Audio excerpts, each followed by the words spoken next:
Sunset Magic, a short story written and narrated by Dr. Ranjan Kelkar. Disclaimer: this is a work of fiction. All characters, names, places, and happenings in this story are totally imaginary.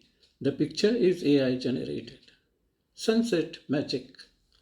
Sagar was a retired office employee. He qualified to be called a senior citizen by virtue of his age, but he looked and felt much younger.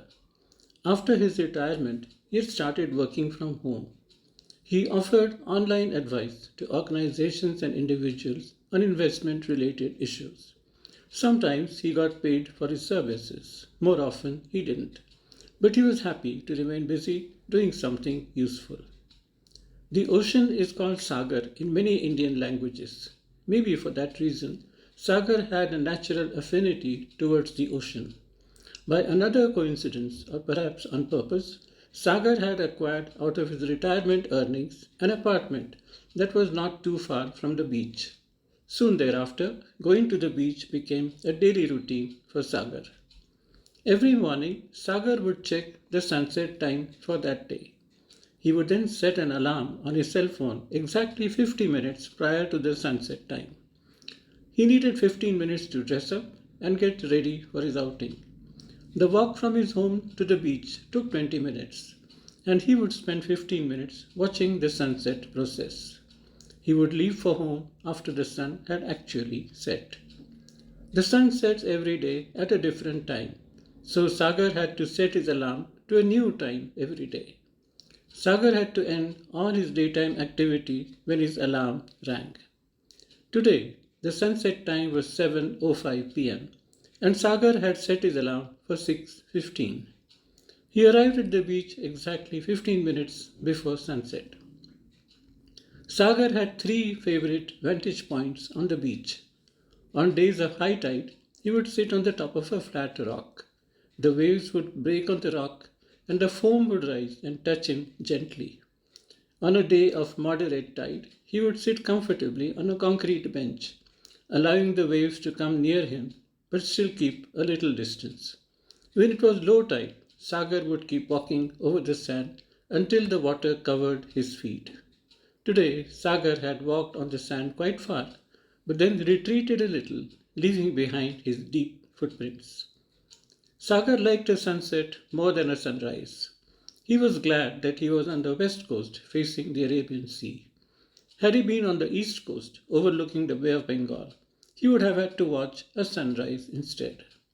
A sunrise is like a grand event heralding the arrival of a king in all his majesty and splendor. The sky lights up and shines like gold, and suddenly the day breaks. In comparison, a sunset is subdued, sobering, and peaceful, but it is also colorful. As Sagar watched, the sun was lowering itself slowly into the distant horizon of the Arabian Sea. The sky was changing its hues from blue to purple and then from orange to pink. As the sun disappeared, only the horizon could be seen. Sagar was in a mood to fantasize. Could he walk over the sea as if it were land? That would be impossible. Could he go swimming and find out what lay beyond the horizon? Perhaps, but he would surely collapse on the way. Could he hire a small sailing boat and let the wind navigate him? That would be an adventure, he thought. After the sun had set, the sky darkened a little. A layer of moist haze was settling over the sea. Sagar had a strange feeling that someone was waving at him from the other side. The figure was quickly coming closer. It was almost over the beach now, trying as if to follow the footprints that he had left on the sand.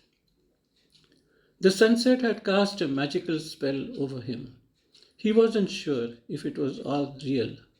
The figure seemed to look more familiar as it came nearer, following the trail of his footprints. Had it come still closer, he could have seen the face. But that was not to be. Suddenly, a crowd of revelers went running across the beach, destroying the footprints. The distant figure stood still, having lost its way, and slowly dissolved into the air. Evening had set in.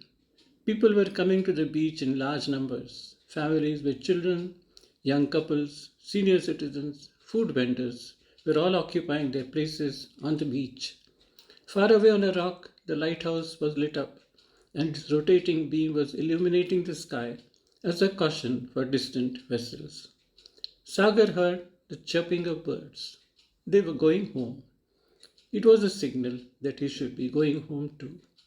The magic was losing its spell, and life seemed real once again.